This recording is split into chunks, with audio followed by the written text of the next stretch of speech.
ফাতিমা তুই খাবি না? ফুড যে কি ডিলিশিয়াস। শেফ কে? আমাদের বাসায় শেফ নাই। Thank you. ও তুমি ডেফিনেটলি মা রান্না করেছে তাই না? না, আমার রান্না করেনি। ও তাহলে ফুপু? আম্মু রান্না করে নাই। আমি? আরে না না, আমি কোনোদিন রান্নাই করিনি। তাহলে মেহরিন রান্না করেছে, রাইট? খুব মজা হয়েছে। ও মাই গড, মাউথ ওয়াটারিং। কোথা থেকে শিখেছো রান্না? আমার কাছ থেকে। So lucky. রান্নাটাই ভালো পারেন, ওনার মা শুধু রান্নাটাই শিখাইছে, আর কিছু শিখায় নাই। মেহেরিনের রান্না এমনিতেই খুব ভালো, সবকিছু রান্না করতে পারে। এক মিনিট আমি আসছি। ফাতিমা তো ছোটবেলা থেকে মেহরিনের রান্না খেয়ে বড় হয়েছে, তাই না ফাতিমা? তা কেন কবে খাবি? না এটা রাখ। এটা কেন?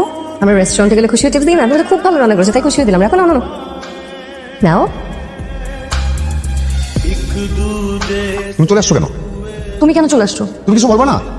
কি করতাম আমি? তোমাকে অপমান করতেছে, তুমি কিছু বলবা না? সামির উনি আমার থেকে বয়সে বড়,